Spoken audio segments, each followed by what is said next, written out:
मेरे प्यारे नन्हे दोस्तों, कैसे हैं आप?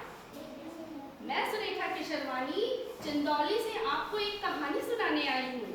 कहानी कोई परियों की नहीं है, ये एक काल्पनिक नहीं है, ये तो एक नायिका, ऐसी नायिका की कहानी है जिसने अपने अदम्य साहस और इच्छा शक्ति से विश्व की सबसे ऊंची चोटी को भी फतह कर लिया।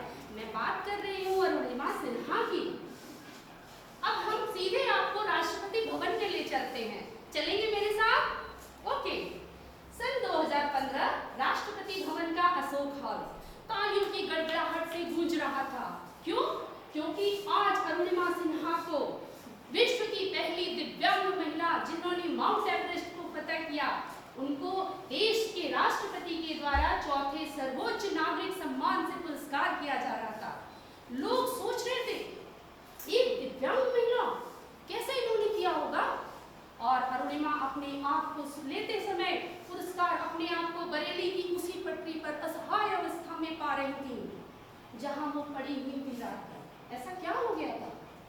12 अप्रैल सन 2011 अरुणिमा इसी लखनऊ से दिल्ली जा रही थी एक खेल इवेंट में भाग लेने के लिए। रास्ते में उनकी ट्रेन पद्मावती एक्सप्रेस में कुछ लुटेरों ने लूटपाट किया और उनका पर्स और चेंज छीनने की कोशिश की। और अरुणिमा जो थी बॉन्ड फाइटर, वो क्यों हार मानने लगी और उन्होंने उनसे मुकाबला किया, डट कर मुकाबला किया। और लुटेरों ने जब असफल हो गए, उनको ट्रेन की पटरियों से नीचे गिरा दिया। उनका बायां पैर बुरी तरह से रौंद गया क्योंकि ट्रेन जो आ रही थी उनको रौंदते हुए चली गई। आप विश्वास मानो बच्चों, 49 ट्रेनें उसी पैर को रौंदते हुए रात भर में चली गई और अरुणिमा रात भर वहीं पड़ी रही। सुबह जब लोगों ने उनको देखा, उनकी पहचान हुई राष्ट्रीय वॉलीबॉल खिलाड़ी अरुणिमा सिन्हा की। उनको एम्स में एडमिट कराया गया। बाद में वहां डॉक्टर ने उनका बायां पैर काट दिया। माँ सोचती, क्या सोचकर मैंने इसका नाम अरुणिमा रखा? क्या मेरी अरुणिमा, क्या मेरा अरुण इस दुख के बादल से कभी निकल नहीं पाएगा?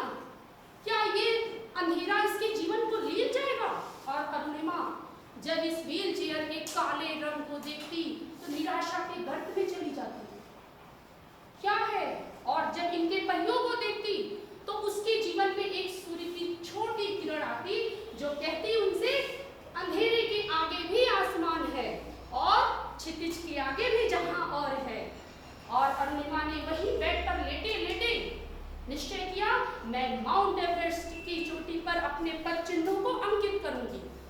वहां से निकलकर वो सीधे बछेंद्री पाल के पास गई और अपनी बातों को बताया।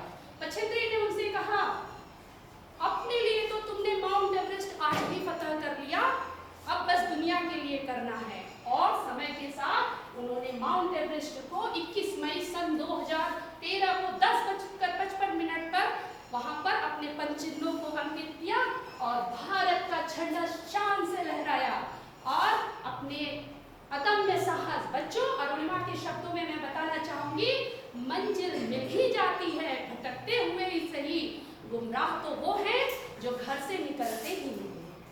तो बच्चों, हमको अपने साहस को आगे बढ़ाना